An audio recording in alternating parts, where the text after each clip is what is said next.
নমস্কার বন্ধুরা, এই বর্ষার বাজারে চট করে যদি বানাতে কিছু হয় বা সকাল বিকেলের নাস্তা বা খুব খিদে পেয়ে গেছে, খুব তাড়াতাড়ি কিছু বানাতে চাও, তাহলে এই রেসিপিটা কিন্তু একবার হলেও ট্রাই করতে পারো।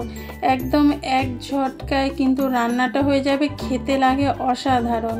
তাহলে ভিডিওটা প্রথম থেকে লাস্ট পর্যন্ত দেখার অনুরোধ রইল। আমি সুস্মিতা রান্নাবান্নায় স্বাগত জানাচ্ছি। তাহলে দেখে নাও যে আমি কিভাবে বানিয়েছি। আর এত টেস্টি খাবার, এর সাথে আর কিছুই লাগবে না। এটা এতটাই সুস্বাদু খেতে লাগে। এটা তোমরা সকাল বিকেলের নাস্তায় বা স্কুলের টিফিনেও দিতে পারো।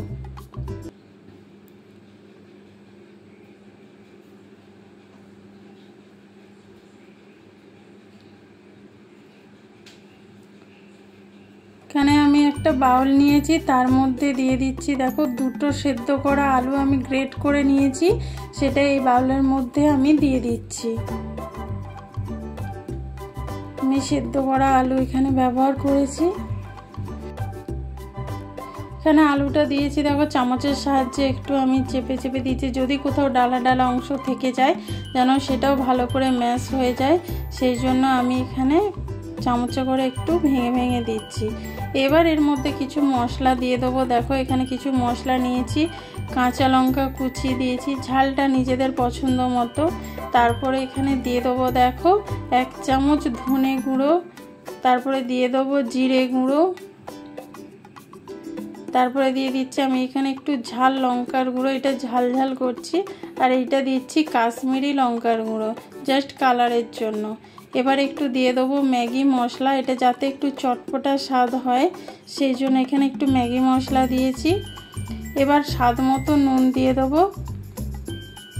নুনের পরিমাণটা এখানে একটু বেশি দিতে হবে, কারণ পরে আমি আটা দেব, সেই জন্য নুনটা এখানে বেশি করে দিতে হবে। এবার চামচের সাহায্যে ভালো করে আলুটার সাথে মশলাটা আমি প্রথমে মাখিয়ে নিচ্ছি। তো হাতে করেও মাখানো যায় বা চামচে করেও তোমরা এটা মাখিয়ে নিতে পারো। তারপর চামচে করে আমি একটু মাখিয়ে নিচ্ছি। তারপরে এর মধ্যে দিয়ে দেবো আমি 1 বাটি আটা। আমি এখানে আটা দিয়ে করছি, তোমরা চাইলে ময়দা দিয়েও করতে পারো। এবার আটাটার সাথে আলুটা আমি একটু হাতে করে ভালোভাবে মিশিয়ে নেব। দেখো না হলে না ভালো করে ঠিক করা যাবে না রেসিপিটা, সেই জন্য প্রথমে আলুটার সাথে আটাটা ভালো করে মাখিয়ে নিচ্ছি, যাতে পরে কোনো অসুবিধে না হয়।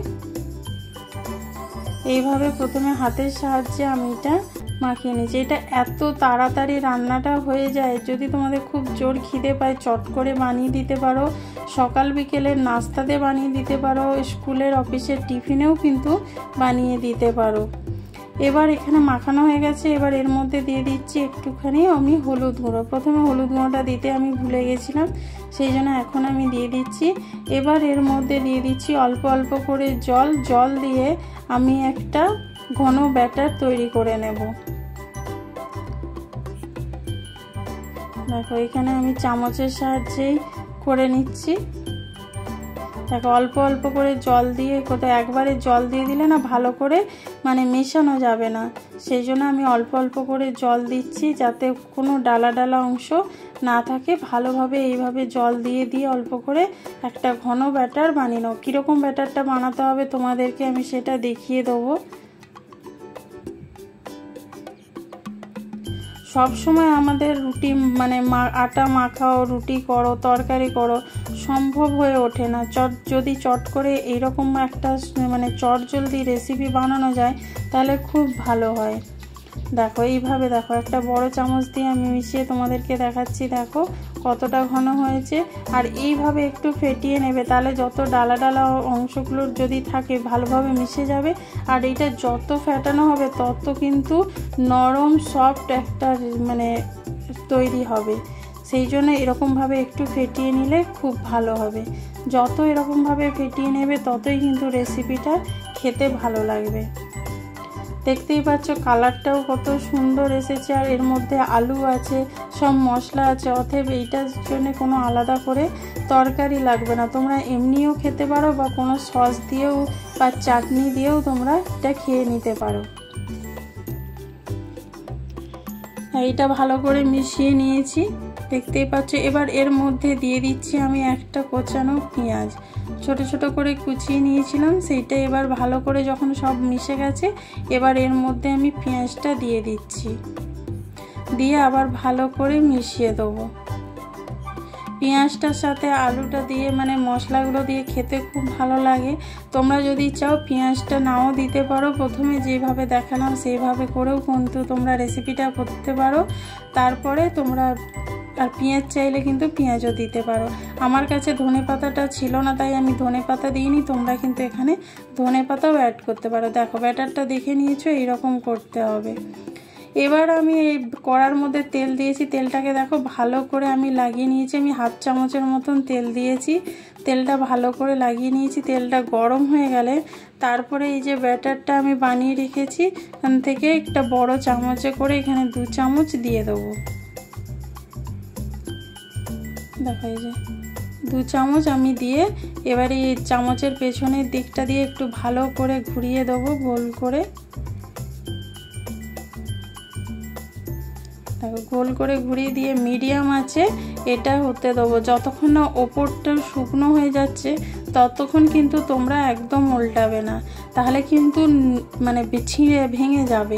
এটা এতটাই সফট হয় খেতে যে তোমাদের কি বলবো। দেখো দেখতে পাচ্ছ ওপরটা একদম শুকনো হয়ে গেছে, তার মানে নিচের দিকটা ভালোভাবে ভাজা হয়ে গেছে। দেখো উল্টে দিলাম, দেখতেই পাচ্ছ কত সুন্দর কালারটা এসেছে, মানে নিচের দিকটা হয়ে গেছে খুব সুন্দরভাবে। এবার আমি উল্টে পাল্টে এইভাবে লাল লাল করে ভেজে নেব। দেখো তোমাদের অন্য দিকটা উল্টেও আমি আবার দেখিয়ে দিচ্ছি। দেখো কত সুন্দর ভাজা হয়েছে আর কতটা সফট হয়েছে তোমরা তো দেখেই বুঝতে পারছো। দেখো এইভাবে চেপে চেপে একটু মানে করে নেবে, ভেজে নেবে, তাহলে দেখবে একটু আর কাঁচাও থাকবে না, খুব সুন্দর লাগবে খেতে। এইভাবে একবার তোমরা বানিয়ে দেখো, কেমন লাগলো প্লিজ কমেন্ট করে কিন্তু অবশ্যই জানিও। আমি এই রকমভাবে সবগুলো ভেজে নেব। দেখো কতটা সফট হয়েছে তোমরা দেখতেই পাচ্ছ। আমি এইভাবে করে সব নামিয়ে গরম গরম সার্ভ করে দেবো। তাহলে বন্ধুরা আমার এই ভিডিওটা কেমন লাগলো প্লিজ কমেন্ট করে কিন্তু অবশ্যই জানিও। তো ভিডিওটা যদি ভালো লেগে থাকে লাইক কমেন্ট শেয়ার করো, আর যারা ফেসবুক থেকে দেখছো তারা আমার চ্যানেলটা সাবস্ক্রাইব করে দিও, ফেসবুকটা পেজটা ফলো করে দিও, আর নতুন নতুন ভিডিও দেখার জন্য আমার চ্যানেলটা সাবস্ক্রাইব অবশ্যই করো।